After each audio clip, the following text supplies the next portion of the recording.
Well, we have had candidates for Parliament, we have had university doctors on, and now it's the turn of Don Trendall, SU President at University of Sheffield. Dom, thanks for coming on. Thank you.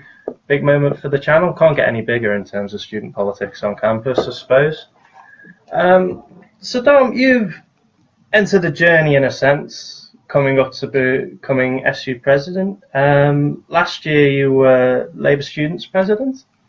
Tell us about your time in charge, because it was a period of change within the Labour Party, certainly with Corbyn's election. It was. I think, one of the things that we're asked to do towards the beginning of our year as sabbatical officer is write our path to what we did to become sabbatical officer. So the involvement we have with different societies, our engagement with the Students Union through our societies, and my main engagement was with Sheffield Labour Students. It was a tumultuous time. So in my first year as a member of Sheffield Labour Students, we walked out of National Labour Students Conference and disaffiliated from the national organisation over concerns about 1-1 vote and cliquiness in the national organisation. In my second year, there was a general election, and that was obviously very hard work, and I was also elected co-chair of the society. I think, Jeremy Corbyn was elected leader of the party during that time, over that summer. And that clearly had a massive impact on the membership of the society. We had hundreds of people turn up who had never been involved before. And that was an absolutely fantastic thing. And what's actually amazing is how many people those people are still about. Some of them voted for Jeremy Corbyn the second time, some of them didn't. But I think the fact that so many people are now involved with the Labour Party is genuinely so important going forward. I think that the party's current electoral prospects obviously are worrisome from the party's perspective. But it can only be a good thing that so many people are involved, and I believe that those people will be involved for a long time to come. So it's good for the long-term health of the party, not just the short-term health. But how did it feel at that time when you had a lot of people on the left of the party who derided the Labour Party for a long time, and certainly in the lead up to the 2015 election, weren't particularly interested in the Labour Party? They wanted people like Ed Miliband to go further, not just reducing student fees but scrapping them. How did it feel to suddenly have all these people flooding back in who otherwise didn't care? Did it feel like infiltration, or did it feel like Labour Party members coming home? I think it very much feels like people coming home.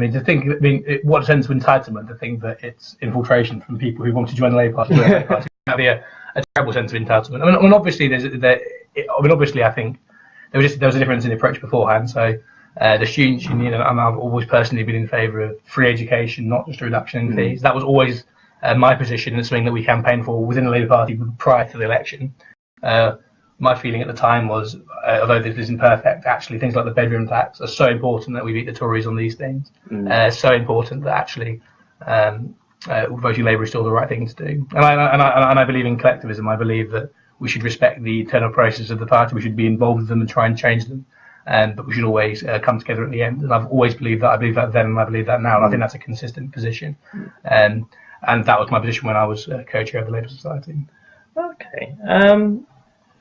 So, as you progressed as Labour Students co-chair, did you feel that experience then helped you move into wanting to become student president? Yeah, and I think that's why it's relevant, isn't it? I suppose everyone has a different route through the Students Union to becoming an officer. And I absolutely feel that was a really important part of why I wanted to be Students Union president. Because we'll talk about the NUS later, but I think there are different visions as to how people think Students Union should be run. I think there is a hard left vision, and there is a sort of what's known as an organised independent vision, and that the idea that Students Union shouldn't be that political. And I think both are wrong. I believe that student representation is inherently political. We should be absolutely loud and proud about that. But I also think, and I disagree with the hard left, or elements of the hard left on this, that student activism and Students Union should be focused on student issues, and that's the politics that we should be engaging in. So I think that's a niche that I didn't think that was being represented adequately before, and that's something that I'm really passionate about. And I think that's exactly the Labour Student Union for student politics. Coming back to that initial election, as your time in Labour Students co-chair moved into your campaign to become president of the SU, there's a perception out there within the SU that it's almost royal ascension, because a lot of people are very disinterested, not just in the SU but NUS election. A lot of people very disinterested, not voting. There's a political core, and the majority that voted were obviously connected to Labour students. Did you feel like it was almost a dead cert that you'd definitely win? Well, I only won by 0.3%, so, wow. On the 8th round of the count, so I certainly didn't feel certain. I think it is a very strange coronation that involves nearly 8,000 people voting. That's a very strange sum of ascension, especially when it's so close. So it's true that I was co-chair of the Labour Society, and my predecessor was co-chair of the Labour Society. My successor has been, which I think that gives a bit of an incorrect picture in that you have to go back years and years and years to find another example of that happening. Right. So this is a very new and specific trend. My predecessor, who I have a lot of respect for, I think it's fair to say his political base wasn't the Labour Society. He was involved with the of Sheffield and other groups. I think actually politically we disagree in quite a high degree. So the idea that it was some sort of coronation, I don't think quite stacks up for that reason. So we only actually have 2 years of sort of my kind of politics, I think, being represented. So that argument definitely doesn't stack up. I don't think it does. I don't think it does. But that's not to say that I don't think that it's an advantage in the election. Oh, right. I believe that having a support base of people who are interested and have experience in campaigning is clearly an advantage. Do you think there's almost a monopoly of people who do have a political society background? Because let's say an outsider wants to come in with a new vision of how things should be run. Would they be at a clear disadvantage? Well, I think if you look backwards for not a great period of time, even in the last 5 years, I think you'll find that most Students' Union presidents haven't come from an explicit political background in that way. And again, I mean, I think that it comes back to my sort of. I think having a political background is a good thing because I believe that student representation is inherently political. That's my political belief, and I put that vision forward, and I won the election. So I'm quite comfortable with that, and I'm quite comfortable to espouse that as my view.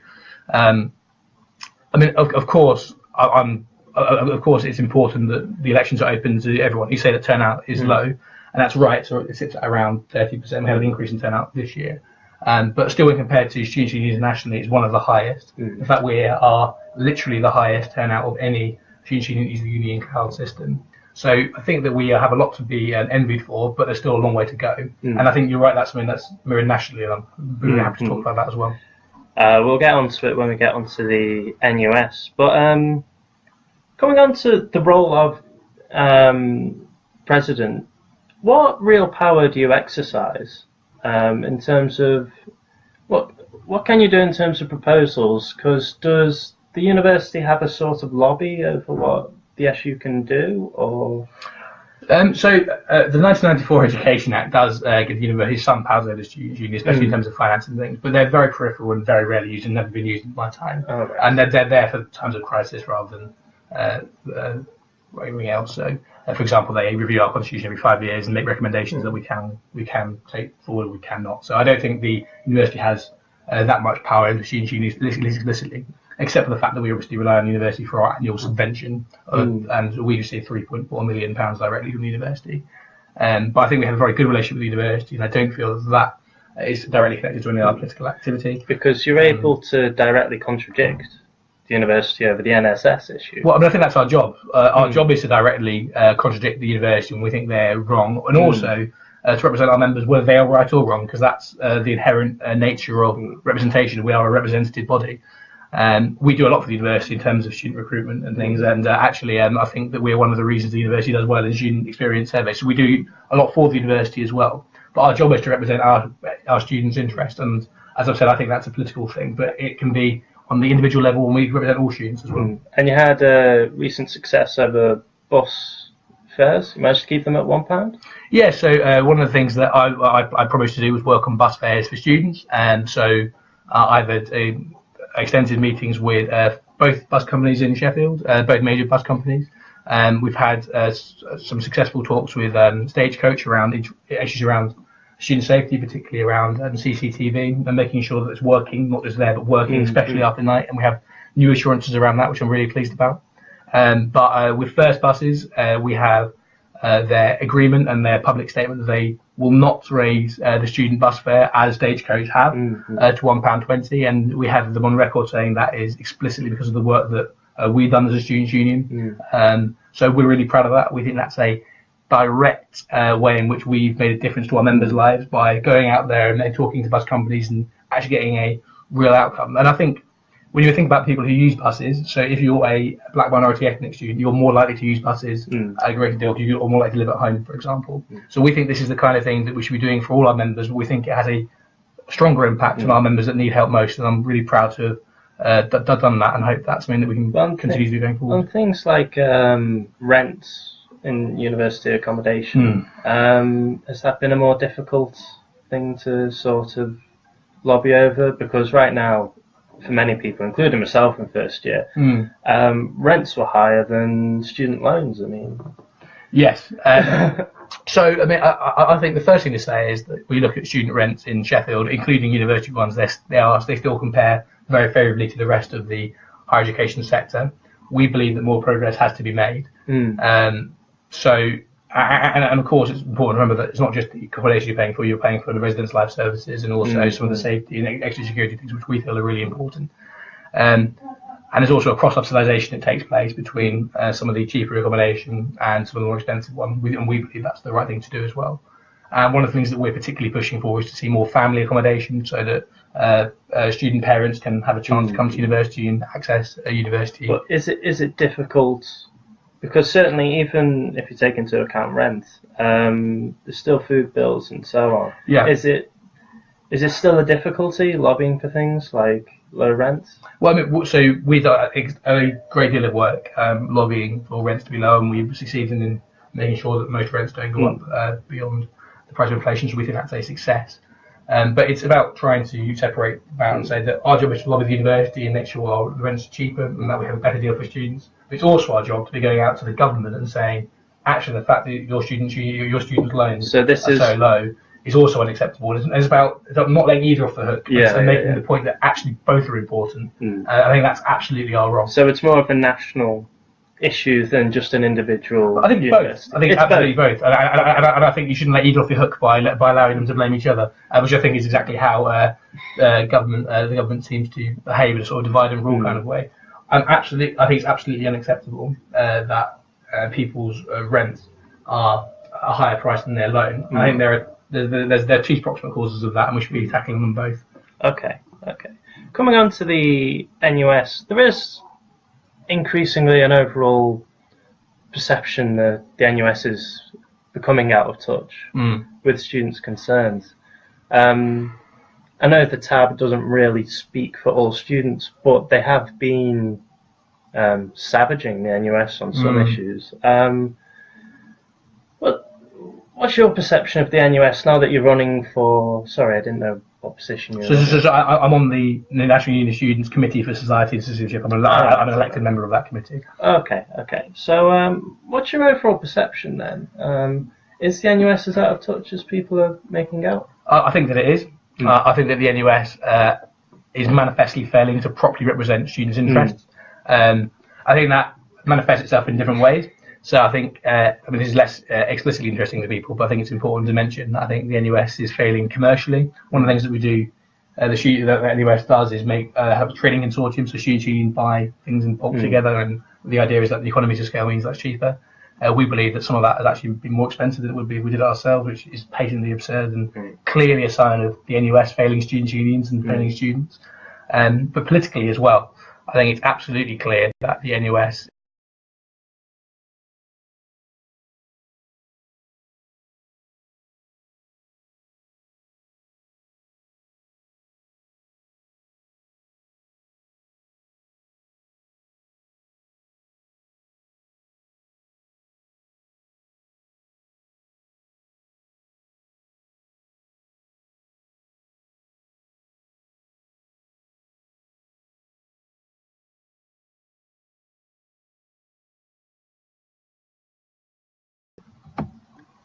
we're back on. Don, where were you? I think we just talked about the NUS, weren't we? Yeah. So I think in terms of the NUS, I think that so we've got the political side of it as well, and there's a clear political deficit in the NUS. I think there are genuine systemic issues around anti-Semitism within the NUS. I think that those concerns are real and substantiated and justified. I'm glad there's been supported their campaign. I think that the US needs to change the direction, and I'm really pleased to see that happen.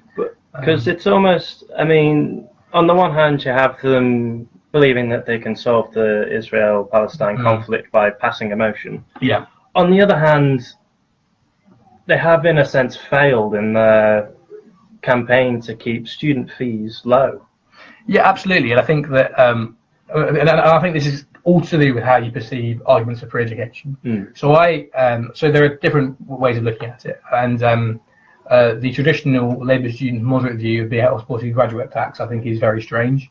I think that the position of a students' union should be that education should be free. I think that's a really clear position. But I think the problem with the way the NUS has been run, often by the hard left, is that that's been their position, a position that I agree with, but that's been their immobile position. So I view the role of any union to be to negotiate and to get the best deal for their members, not just to be a sort of self-congratulatory, masturbatory organisation. And so what we should be doing is making the case for free education and trying to get a deal for students that is better than what we have. But what we're actually doing is saying we want free education and we're not going to speak to you about anything else. And the manifestly that has failed to increase a lot of students at all. And actually, we've seen not only fees go up, but also grants go down, and now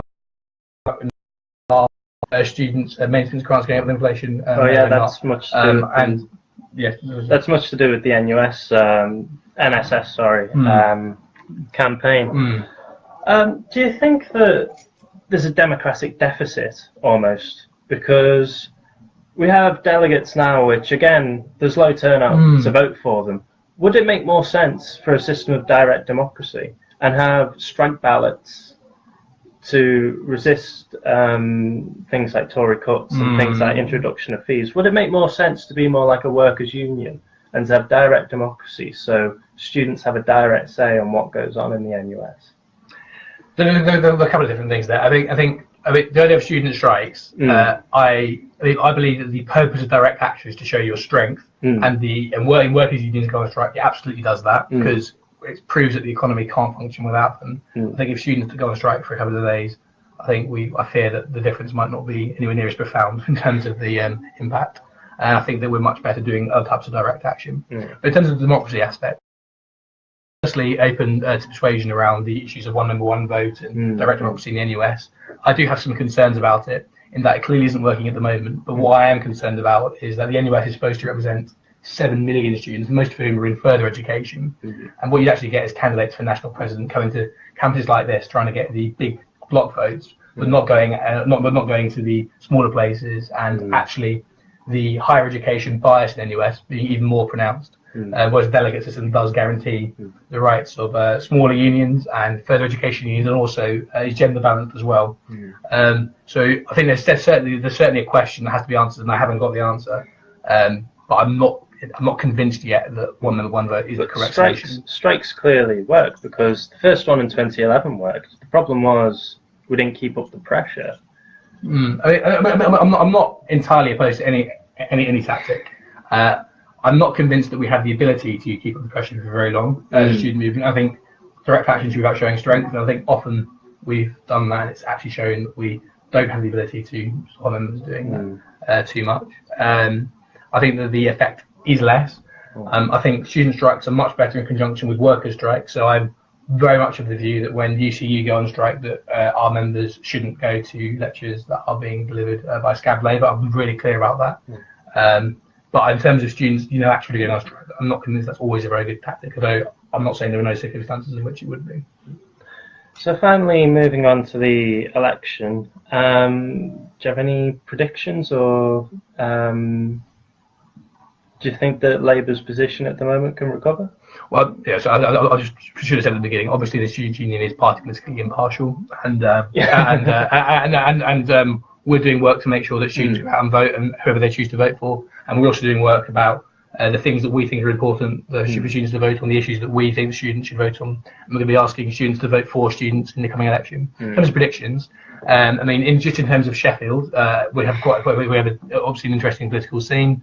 I don't see any of the MPs, except perhaps Kennington and Stocksbridge, which I think will be marginal between the Conservative Party and the Labour Party.